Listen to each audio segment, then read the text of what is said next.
Jusqu'à présent, pour chaque nouveau patient, il vous fallait consacrer de nombreuses minutes, voire dizaines de minutes, pour renseigner des informations administratives, comme l'état civil, obtenir leur adresse postale exacte en faisant attention aux fautes d'orthographe.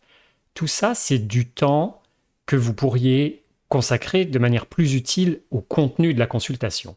Désormais, Hervé Diète vous permet de gagner ce temps en demandant en amont à vos patients de renseigner par eux-mêmes ces informations qui ne sont pas très passionnantes et qui ne nécessitent pas vraiment d'être en tête-à-tête. Voyons comment cela fonctionne. Lorsque votre patient prend rendez-vous, on va simuler un rendez-vous directement. On va prendre un patient qu'on a déjà créé. Si c'est la première fois qu'il vient, il faudra qu'il crée son nom et son prénom à ce moment-là. C'est pas bien grave. Comment est-ce qu'il paye? On va simuler la création d'un rendez-vous. Voilà. À l'issue de cette création, on l'invite à compléter son profil et ses coordonnées. En cliquant sur ce bouton, il a la possibilité de poster une photo. C'est le meilleur endroit puisqu'il est chez lui ou sur son smartphone.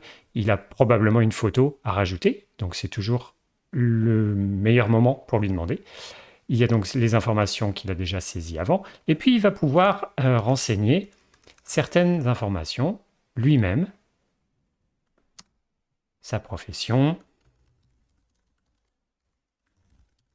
et ainsi de suite. Son adresse postale, le code postal, la ville, et toutes ces informations. Vous gagnez 10 minutes rien qu'avec ça. Mais vous allez voir, on peut encore aller plus loin.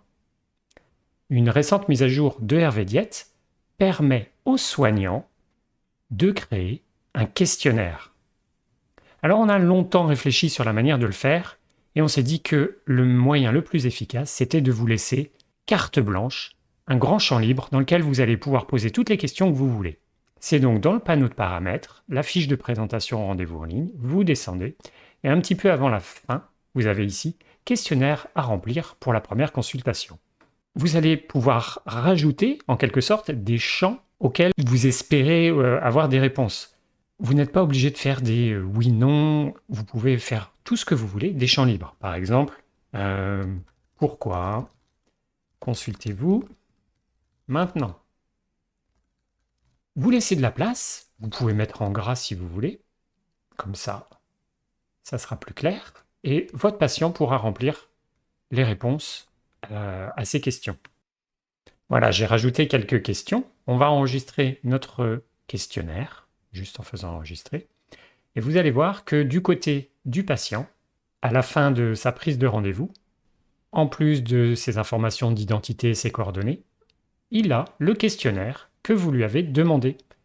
Et donc, il sera incité à répondre à vos questions. Il aura juste à écrire de la manière dont il veut ses réponses. Pourquoi consultez-vous maintenant?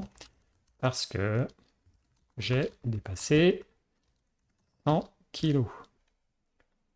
Voilà. Bon, il pourrait. Quelles sont les raisons? Je ne vais pas répondre à toutes les questions, mais vous voyez le principe. Il va faire enregistrer, et c'est des informations que désormais, vous voyez donc c'est Kerba Joséphine. Si en tant que soignant, on va chercher maintenant les informations de Kerba Joséphine, on va avoir dans son état civil les informations qu'elle aura renseignées, célibataire, 0 enfant, et les réponses au questionnaire. C'est donc un outil très puissant puisque vous pouvez mettre absolument tout ce que vous voulez, toutes les questions auxquelles vous aimeriez bien déjà que votre patient ait réfléchi avant de venir vous voir. Ça va être un gain de temps énorme lors de votre première consultation.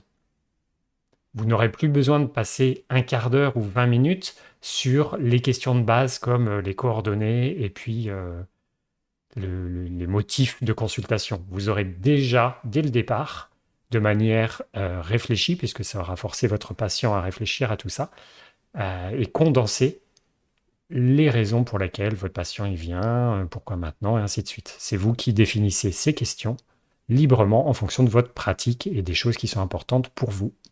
Sachez enfin que même si votre patient n'a pas pris rendez-vous en ligne, par exemple qu'il vous a contacté par téléphone ou votre secrétariat, Si vous avez renseigné son adresse email dans Hervé Diète lors de la prise de rendez-vous, quand l'email de rappel de son rendez-vous lui sera envoyé, si vous avez coché cette case, à ce moment-là, on l'incitera également à renseigner ses coordonnées et répondre à votre questionnaire. Voilà, grâce à Hervé Diète, une nouvelle fois, vous allez pouvoir vraiment gagner du temps.